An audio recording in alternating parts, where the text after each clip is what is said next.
उठाया अपना माथ, जैन शासन में भी रत्नाधिक को वंदन है कहा, क्यों महासाध्वी लघु मुनि को करे वंदन भला। किस लिए करना? या तो हमारे संयम को आप बिल्कुल अस्वीकार कर दो, ये कह दो कि साधुएं संयम पालती ही नहीं। हमारे किसी नियम में हमें छूट दी है क्या किसी ने? कोई छूट है? वही नियम हम पालते हैं।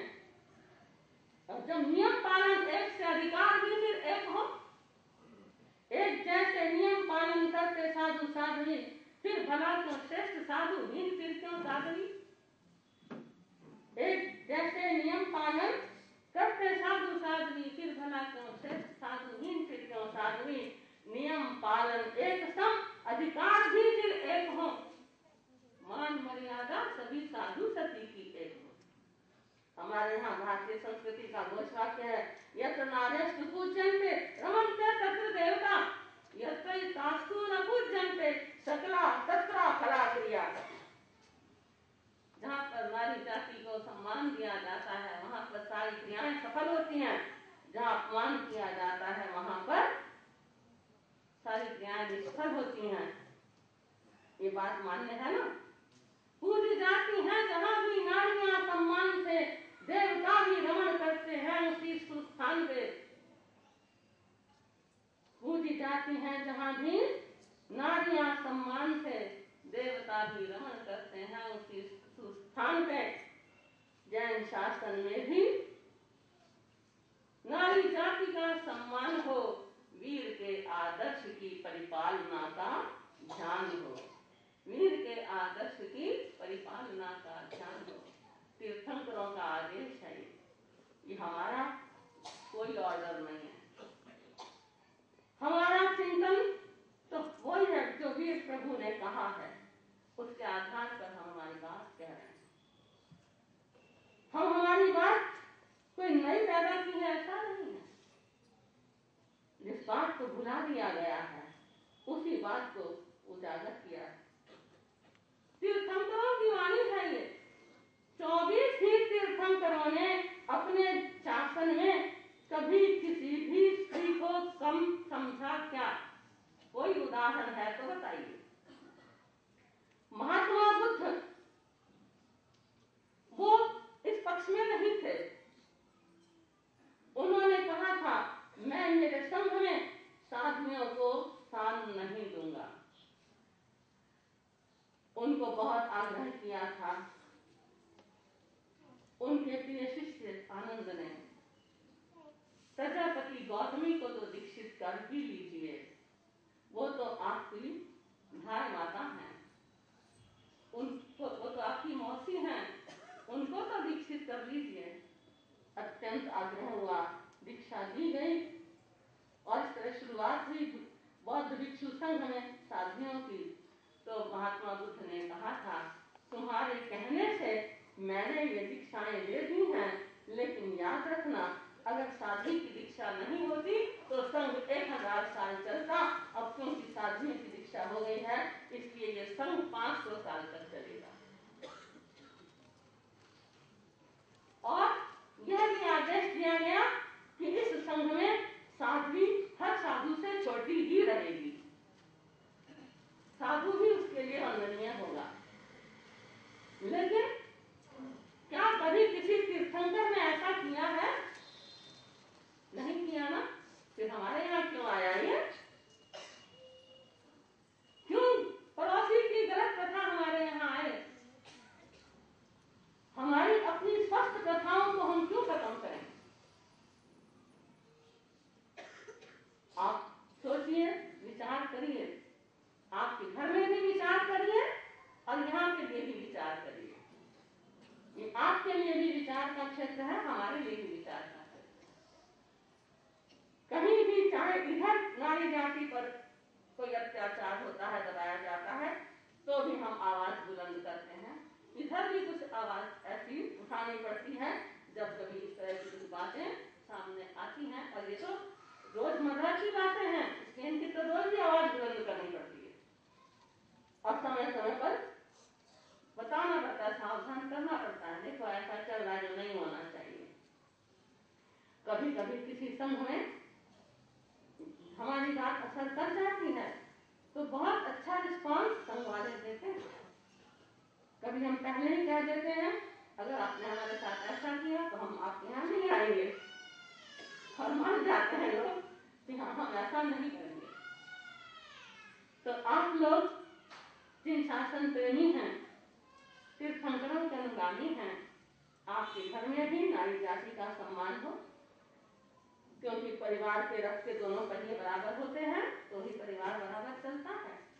ऐसे ही संघरथ के भी चारों पहिए बराबर हो तो संघरथ बराबर चलेगा। आप नंदी सूत्र पढ़िए, उसमें संघरथ के लिए कितनी बड़ी इतनी अच्छी अच्छी उपमाएं देकर संघरथ की स्तुति गाई गई है। ऐसे चारों पहिए बराबर होने चाहिए। रथ के 4 पहिए होते हैं, तो चारों पहिए बराबर हो तो रथ अच्छा चलता है।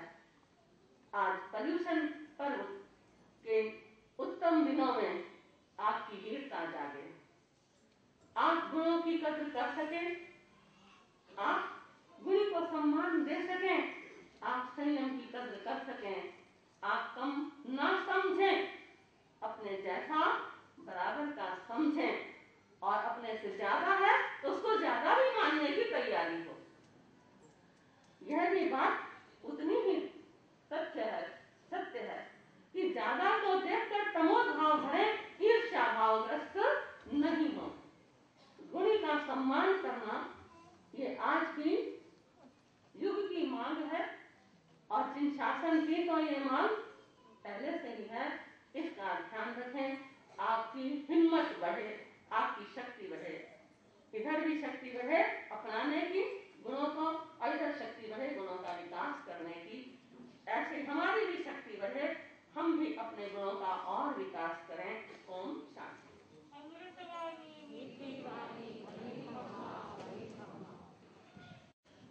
श्रीमान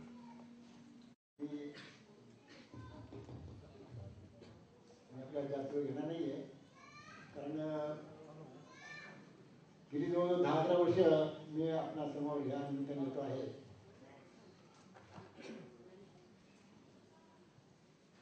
पूज्य विंध्य महाराज साहब एवं अन्य साथी एवं के चरणों में भावभरी वंदना। भाई और बहनों, नेत्रदान श्रेष्ठदान या बाबतीत आता बऱ्याच लोकांनी माहिती आहे आणि त्याप्रमाणे बऱ्याच लोकांनी या बाबतीमध्ये सक्रिय सहभाग घेऊन फॉर्म भरून दिले आहेत. गेल्या 10-11 वर्षात मी जे काम करतो त्या बाबतीत आपल्याकडनं जवळजवळ 5,000च्या वरती फॉर्म मला भरून मिळाले आहेत. या परिसर निमित्ताने मी यापुढेही 2 महिने अतिशय चांगले कार्यक्रम आम्ही या इथे करणार आहोत. स्त्री शक्ती म्हणजे काय याबद्दल आज आपण खूप छान ऐकलेलं आहे. या शक्तीचा अधिकाधिक ताकदवान करण्याकरता आणि संपूर्ण कुटुंब व्यवस्थेची काळजी घेण्याकरता अतिशय चांगले कार्यक्रम यापुढेही 2 महिने इथे होणार आहेत. गेले 2 महिने चालू होते. 16 तारखेच्या कार्यक्रमाबद्दल मी आपल्याला सांगितलंच की महाराष्ट्रातल्या नंबर 1च्या रिअल इस्टेट महिला एजंट आपल्याला इथे भेटायला येणार आहेत. परत एकदा लक्षात घ्या की त्या वर्षातून 8-10 महिने परदेशात असतात आणि त्यांनी त्यांचा मौल्यवान वेळ दिलेला आहे. कालपासून माझ्याकडे कितीतरी प्रश्न त्यांच्याकरता येणं सुरूही झालेलं आहे. त्यामुळे ज्यांना कुणाला या कार्यक्रमाचं SMS द्वारे आम्ही अलर्ट देत असतो तो येत नसेल त्याने अजूनही माझ्याकडे इथे येऊन नंबर द्यायचे आहे. मगर हम तो मानते हैं ना, इंदिरा गांधी पंतप्रधान हमने माना, कांग्रेस के अध्यक्ष आज भी सोनिया गांधी है हमने माना, राष्ट्रपति आज भी प्रतिभा पाटिल है हमने उन्होंने बनाया, और अपने यहाँ पे महासचिव जी अगर कोई आचार्य होंगे तो हम उसको विरोध बिल्कुल नहीं करेंगे और हम होने देंगे, होना चाहिए। दूसरी बात, और ये जो बात हमको भी खटकती है कि छोटे साधुओं को वंदना साध्वी जी जो बड़े हैं जिनकी दीक्षा पहले हुई है उन्होंने बिल्कुल उनको वंदन नहीं करना चाहिए, ये हमारा मानना है। और ये हमारी शंका भी है ऐसा क्यों है, उसके लिए आपको और हमको बैठ के उसके ऊपर कुछ सॉल्यूशन निकालना चाहिए। और आप जो कह रहे हैं उसके लिए हम आपके साथ हैं और हम इसके बारे में कोई हमारा विरोध नहीं है और हम आपके साथ हैं, उसका पूरा आप हमको भी बोलिए, हमको भी कहिए कि हमने आपके लिए उसके लिए क्या करना है, तो हम करने के लिए तैयार हैं। धन्यवाद। और एक सूचना है, रविवार को समाजसेवी का दिन है, उसके लिए बहुत सारी सूचनाएं यहाँ पर है। कोई भी 4 व्हीलर लाना नहीं, अगर 4 व्हीलर गाड़ी लाई तो कमान के बाहर ही उतरना है। ऐसा करना पड़ता है जैसे ये पार्टीशन थोड़ा सा इधर सरकाना ऐसे ही। आपको ये पता होना चाहिए कि हम पार्सल नहीं, जो बात है सच से वही आपके सामने रखिए। ठीक है, आपकी सूचना मैं दे दूं? हाँ, आपकी हो गई? ठीक है। एक बात मैं कहना चाहूंगी राव जी के शब्दों का साथ देते हुए कि बिल्कुल सही बात है, आपकी गाड़ियां इधर सामने नहीं आनी चाहिए। ये हमारे जिनेश्वर का दिया हुआ